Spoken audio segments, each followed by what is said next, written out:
নির্বাচনের পরে করলে তো সমস্যা আছে। আমাদের আপনাদের মধ্যে ঐক্য নাই দলগুলোর ভিতরে? দলগুলোর মধ্যে তো ঐক্য থাকলে তো এরকম হতো না, মতবিরোধ হতো না। দেখুন, আন্দোলন যখন হলো তখন সবাই বলল যে একটা নতুন বন্দোবস্ত লাগবে, কারণ পুরাতন বন্দোবস্ত দিয়ে এই দেশ আগাচ্ছে না। সবাই বলেছিল, আন্দোলন যারা করছে সবাই তখন বলেছে উই ওয়ান্ট জাস্টিস, আমরা রিফর্ম চাই, আমরা পরিবর্তন চাই, আমরা পুরাতন এই ফেসিবাদ চাই না। এটা ছিল আন্দোলনের সময়কার দাবি।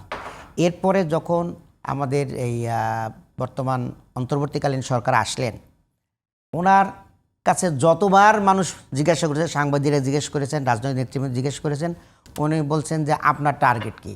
উনি আমার টার্গেট সংস্কার, আমার টার্গেট সংস্কার, সংস্কার সংস্কার সংস্কার, এই কথাগুলো উনি বলছেন। কিন্তু এখন সংস্কার ছাড়াই উনি নির্বাচনের রোডম্যাপ দিয়ে দিলেন। সংস্কারগুলো করেন করে নির্বাচনের রোডম্যাপ দেন। আমরা তো বলছি যে আমরা ফেব্রুয়ারি, আমরা ডিসেম্বরে ইলেকশন করতে রাজি আছি। আমরা ডিসেম্বরে নয়, এখন আপনি তফসিল দেন, এই তফসিলের আন্ডারই আমরা ইলেকশন করে দেবো, কোনো সমস্যা নাই। কিন্তু তার আগে সংস্কারগুলো আমাদের করতে হবে। সংস্কার কি এত অল্প এখন সময়ে সম্ভব? কেন হবে না বলেন?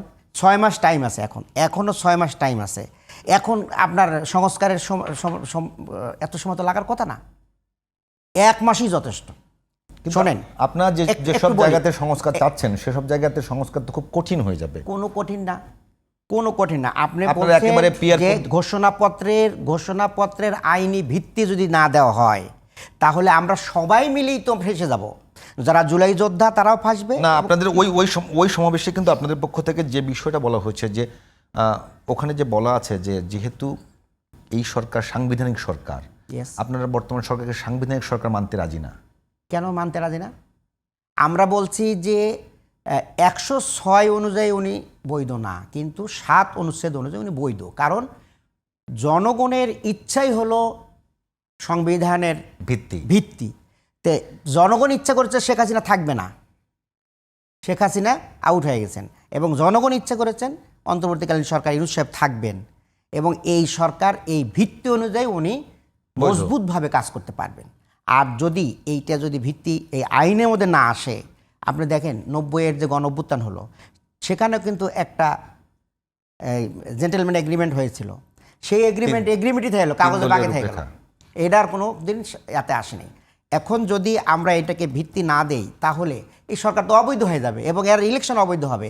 আজ হোক কাল হোক যে কোনো সময়ে যতদিন পরে হোক কেউ যদি এসে চ্যালেঞ্জ করে তাহলে এই সরকারের কেউ তারা দোষী করতে পারবে, জুলাই যোদ্ধাদেরকে দোষী করতে। এইটা কি বিএনপি বা অন্য দলগুলো বোঝে না যে এই সরকারকে যদি আইনি ভিত্তি না দেওয়া হয় বা তাহলে নির্বাচন, সেটা তাদেরকে বলে। এটা তো আলোচনার বিষয়, এটা কি আন্দোলনের বিষয় না? না, এটা আলোচনার বিষয়। শোনেন, আমরা বলছি কি, আমরা দুইটা কথা বলছি। একটা হলো যে এই সরকারকে আমরা মেসেজ দিচ্ছি, না হলে আমরা আন্দোলন করব, এক। আর দ্বিতীয় আরেকটা কথা বলছি যে আমরা যারা অংশীজন আছি, যারা এই ফ্যাসিবাদকে উত্থানের জন্য ভূমিকা রাখলাম, এই দলগুলো আমরা কিন্তু বাইরেও আমরা ডায়ালগ করতে পারি। এটা আমরা বলছি যে আমরা ডায়ালগ করেও একটা সমাধান আসতে পারি, কিন্তু সেই ডায়ালগটা হচ্ছে না। কেমন? এই ডায়ালগটা হলেও তো আগে আসতে পারে। দেখেন, এই আপনার 1993 সালে আপনার সাউথ আফ্রিকায় যে অভ্যুত্থানটা হলো, সেখানে নেলসন ম্যান্ডেলা পরবর্তীতে প্রেসিডেন্ট হয়েছেন। সেখানে কিন্তু একটা অন্তর্বর্তীকালীন একটা মানে সংবিধান করে তার আলোকে কাজটা করেছিলেন। এখন এই যে সিরিয়াতে যে আমাদের পরে বিপ্লব হয়েছে, তারা কিন্তু একটা ছোট্ট একটা সংবিধান করে তারা সেই আলোকে দেশ চালাতেছে। আমাদের এই জুলাই ঘোষণাপত্র, এটারও যে একটা টার্মস কন্ডিশন থাকবে যে এর মেয়াদ কতদিন, যেটা হলো 8ই আগস্ট থেকে শুরু করে নির্বাচন পর্যন্ত একটা মেয়াদ থাকবে। এর ভিতরে এরা কাজ করবে এবং এদের ভিতরে সুন্দর করে গোছায় গাছায় একটা সনদ করতে হবে, যেটা আইনে পরিণত হবে। সেটা আপনি অর্ডিন্যান্সের মাধ্যমে হতে পারে, সেটা গণভোটের মাধ্যমে। আপনি যদি একটা বিষয় একেবারেই একটু খোলাসা করেন, যদি আপনি জুলাই সনদকে ওইভাবে মানে একেবারে আইনি ভিত্তি মানে সংবিধানের বিকল্প হিসেবে দাঁড় করান, তাহলে বর্তমান এক্সিস্টিং যে আমলাতন্ত্র, রাষ্ট্রপতি, এগুলোকে থাকবে? আমরা সবাই মিলে তো ঘোষণাপত্রটা তৈরি করা হচ্ছে, কেন তো সেখানে তো আমলাতন্ত্রের বাইরে তো কেন, এখানে তো আমলাতন্ত্রের সাথে তার কোনো তো সমস্যা নাই। মানে এক্সিস্টিং যে ফর্মুলার সাথে কোনো সমস্যা নাই। রাষ্ট্রপতি রাষ্ট্রপতির ব্যাপারে তো একটা আলোচনা উঠছিল, রাষ্ট্রপতি থাকবে কি থাকবে না এটা নিয়ে কথা উঠছিল।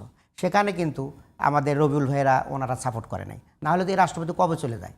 এই রাষ্ট্রপতি এখন নানান ধরনের সমস্যা সৃষ্টি করছে এবং করতেও পারে, এটা আমরা টের পেয়েছিলাম, আমরা কথা বলছিলাম, তখন ভাইয়েরা আগায় আসেনি।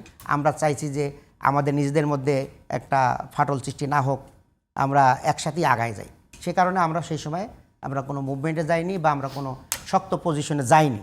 যেটা আমরা পরবর্তী দেখেছেন যে আওয়ামী লীগকে নিষিদ্ধের ব্যাপারে আমরা যেভাবে শক্ত ভূমিকা রেখেছি, কিন্তু সেভাবে আমরা প্রেসিডেন্টের ব্যাপারে ওইভাবে যাইনি, যেহেতু বিএনপি ওইভাবে চাচ্ছে না।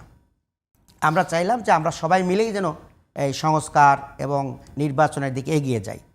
কিন্তু যখন আওয়ামী লীগ নিষিদ্ধ হয়ে গেল, তখন কিন্তু ওনাদের দলের পক্ষ থেকে এটাকে ওয়েলকাম জানানো হয়েছে যে আমরা তো আগেই চেয়েছিলাম এটা হয়ে যাক।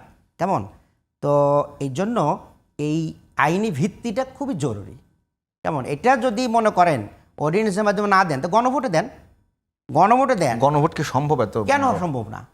এই গণভোট ওনাদের আপনার যতগুলো ইস্যু দাঁড় করিয়েছেন, ধরুন সংস্কার, ঘোষণাপত্র, সনদ, সাথে পিয়ার পদ্ধতিতে নির্বাচন, এতগুলো ইস্যু নিয়ে কি আসলে গণভোট সম্ভব? গণভোট তো সিঙ্গেল ইস্যু নিয়ে হয় নাকি অন্য কিছু আছে? গণভোট আপনার ওই জুলাই সনদ নিয়ে গণভোট হবে। শুধু জুলাই সনদের ভিতরেই তো সব কিছু আছে। এইটা যদি গণভোটে এসে যায়, তখন ওখানে তো পিয়ারের কথাও আছে। কেমন? আপনার কাছে কি মনে হয় যে সনদের একেবারে ভিতরে পিয়ারের কথাও আছে। জুলাই সনদটা যদি ধরি, এটা মোটামুটি সংবিধানের অত্যন্ত গুরুত্বপূর্ণ অনেকগুলো টার্ম নিয়ে, অনেকগুলো বিধিবিধান নিয়ে, তো এগুলোকে সাধারণ মানুষের উদ্দেশ্যে মানে একেবারে ছেড়ে দিয়ে মানুষ কি বুঝে ভোট দেবে না বুঝে ভোট? সাধারণ মানুষ আমাদের আমরা মনে করি সাধারণ মানুষের কিছুই বোঝে না। কেমন?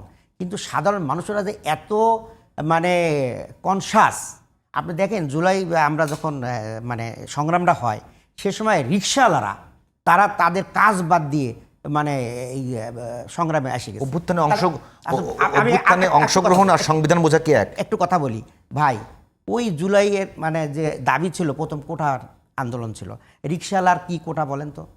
চাকরির কোটা ছিল। এগুলো কেন বুঝলো তারা? চাকরির কোটা কিন্তু রিকশাওয়ালার ছিল না, ঠেলাওয়ালার ছিল না যে আমার চাকরি লাগবে। কেমন? তার ছেলে কত কোথায় পড়ে তাও জানি না, কিন্তু এই লোকগুলো কেমনে বুঝলো যে এই আন্দোলনে আমাদের যাইতে হবে? বুক পাইতে দিল। আজকেও পত্রিকায় দেখলাম যে দুই ছেলে বাবা দুইজন গেছেন, বাবা বেঁচে আছেন, ছেলেটা শহীদ হয়ে গেছে। কেমন? এরা খুব সুন্দর বোঝে।